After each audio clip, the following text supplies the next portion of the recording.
Hi everyone, welcome back to my channel. Welcome back to another video. Today I'm going to be talking about my favourite debut albums of all time, and I'm doing this because I think debut albums can be quite hit or miss. They can either be like genre defining absolute masterpieces or really terrible. So I thought it would be interesting to discuss some of my favourites and what I think are the best. I've narrowed it down to 10 picks, which was so hard. There were literally so many that I could have chosen. So I guess this is kind of like a top 10 list, and as always I'd love to know your guys' favourites, so please let me know in the comments what your favourite debut album of all time is, and I will be sure to check it out. So I'll get on with my top 10 now. These aren't really in any particular order, I haven't ranked them, I've just chosen 10 of my favourites. So first up is one of my absolute all-time favourite albums, not even just debut albums, favourite albums of all time. I can't even begin to start explaining how much I love this album. Portrait of an American Family by Marilyn Manson. If you're a long-time subscriber, then you may have already heard me talk about this. And if you didn't know, the first video on this channel was actually a Marilyn Manson album ranking video. I think it was like 2.5 years ago now. Only OGs will remember. But in that video, I absolutely raved about this album, and I still just love it. And honestly, I still listen to this album all the time. I love the grittiness and the twisted dark nature of it. It's a little rough around the edges, but I really think that just adds to the charm because it fits in with the whole vibe of the album, and that is kind of to be expected from a debut album as well. I don't really know how to describe it, but this album has this very like 90s sound. I'm not great at trying to describe it. Even though this album came out 2 years before I was born, I feel very nostalgic for that time. Like, I wasn't even alive, but I just adore like 90s music, 90s culture, everything about the whole era. And I'm sure it was absolutely trash to actually live through it, but as someone who can romanticize it because they weren't actually there, just seems like a vibe. And this album is the pivotal album that kind of represents that whole like 90s period for me. And this album has some really kind of like groovy moments. The opening of Get Your Gun is one of my favorite parts of the album. The lyrics are very like satirical and kind of silly at times, but this album is a lot of fun, and I would highly recommend it. Next up is one that I literally just had to mention because I'm pretty sure this is the fastest selling debut album of all time, in the UK anyway. I think it definitely was for a period of time anyway, but it is Arctic Monkeys. Whatever people say I am, that's what I'm not. This album really did solidify Arctic Monkeys as one of the best and biggest British bands of all time, and I think that even if they had retired after this album, they still would be a legendary band and have left a massive legacy, and rightly so. It's absolutely not my favourite Arctic Monkeys album. In fact, I am working on an Arctic Monkeys ranking the albums video, so that will be coming soon, but it's not even in my top 4 really, but I just had to include it on this list because of how like influential it was. And it really is like staggering how good this album is. Like, every song is like a stone cold classic. It has such like a realised and coherent sound, and obviously the lyrics are great because Alex Turner completely captured the experience of being a teenager or young adult living in Britain, and he did it in such a clever and funny and at times kind of sentimental way. It's just incredible. It's absolutely incredible. And my top 3 songs would have to be Fake Tales of San Francisco, Still Take You Home, and A Certain Romance. So next up is The Piper at the Gates of Dawn by the one and only Pink Floyd. For me, this is probably the definitive psychedelic rock album. It was definitely my introduction to the genre, and I still think it's one of the best in the whole genre. And again, it's probably not even in my top 5 it's definitely not in my top 5 Pink Floyd albums, but I guess that's just a testament to how amazing Pink Floyd were and are. But nevertheless, this is a very special album. I would say that it's more like an experience than an album. Every song weaves so nicely into the next. I will say there are times when the sound effects can be a little bit like sensory overload, but I think that just adds to the charm of the album. And one of my favourite things about Piper at the Gates of Dawn is probably the lyrics. Like, I just love the childlike nature of the lyrics. I love how random they are as well, and I just think it gives us quite a good insight into Syd Barrett's mind. And it is so hard to choose a top 3 songs from this absolute masterpiece, but if I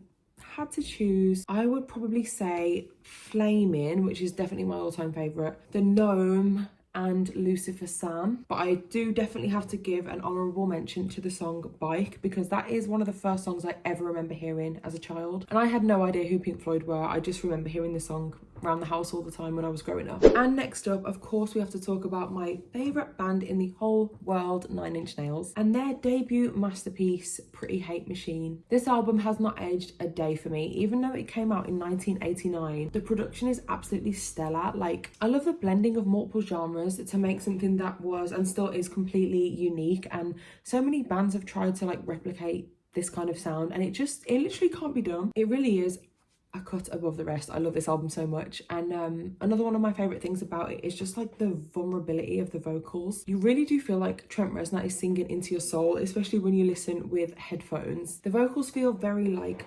unpolished and raw, like a kind of one take kind of thing. It just adds so much to the whole vibe, and I just love this album. So my next choice is Kill 'Em All by Metallica. One of my favourite albums, and obviously another extremely influential and legendary album. It's kind of like the landmark album for thrash metal. It's a lot of people's introduction, but it still is one of the most revered in the whole genre. It's fast and aggressive, but what really sets it apart from other albums that were released at that time is the complexity. There's really complex guitar solos, time signature changes, as well as some longer songs which just kind of make it stand out. And I also really enjoy the kind of innocence and optimism in the lyrics. Like, it's quite funny to look back on. Very different from the Metallica we know and love today, but just hearing young James, it just makes the album quite endearing for me, and it's one that I love re-listening to. And next up, I really wanted to talk about Rage Against the Machine's self-titled debut album. I was definitely quite late in giving this a proper listen. I'd heard like a few songs here and there, but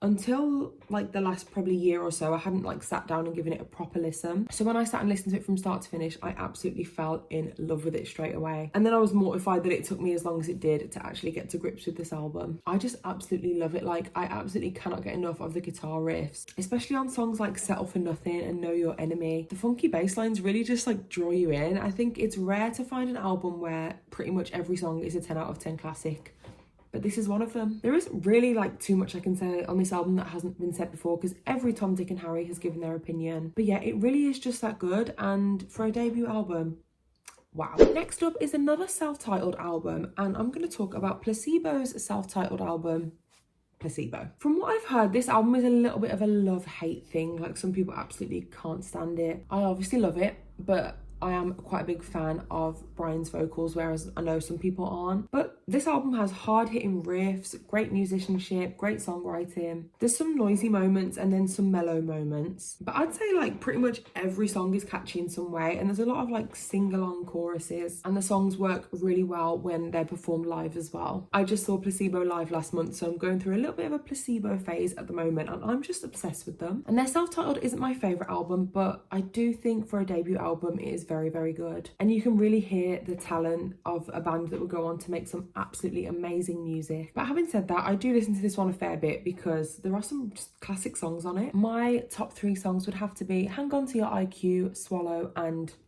of course Nancy Boy. It just had to be on there. So moving on, I really wanted to talk about Talking Heads 77, which is Talking Heads' debut album. For a debut album, this is like out of this world good. This is staggeringly good. I literally love every single song. There's not a dull moment on this album for me. I read a review of this album actually where somebody had said that like it's a fine line between disaster and genius, and to be honest, I kind of agree. It's like nothing I've ever heard before. I mean, there are some really strange moments. I've always found the song Happy Day a little bit weird, especially lyrically, but it's still a great song. And it's one that only Talking Heads could have released. And of course, I have to mention Tina Weymouth because I just love her so much, and I always have to mention her when I talk about Talking Heads.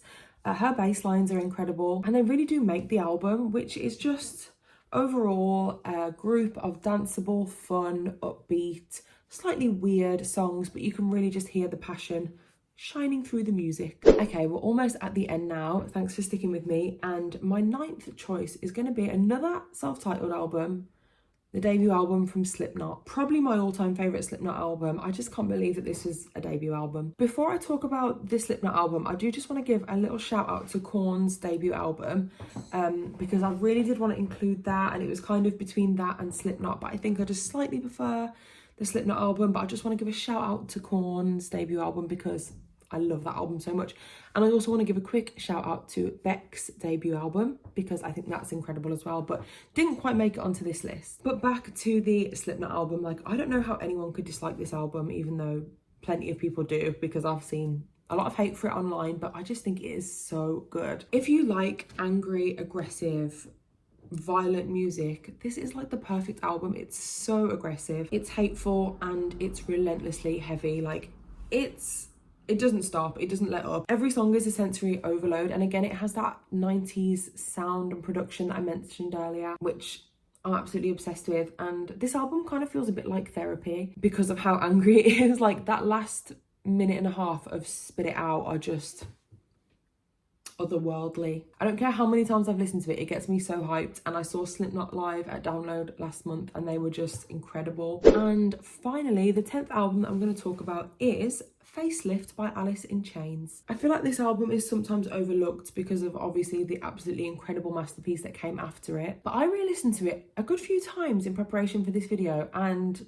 to me it still holds up. The vocals are so raw, and I love how they combine that like vulnerable kind of vocals with these like really heavy guitar tones, and then there's like beautiful melodies and really catchy sing-along choruses. So good. And some of my favorite songs from this album are Man in the Box, of course, Bleed the Freak, Sunshine, and then what I think is probably the best song on the album, which is Love Hate Love. And I just love how like dark and ominous it is. It's kind of almost like a doom metal song. Overall, this album is very important because it was setting up Alice in Chains to be one of the best grunge bands of all time, in my opinion, the best. So it definitely deserves its place on this list. So that's it for this video. I feel kind of sad because there's literally so many more that I could have included, but alas, I may have to do another part to this.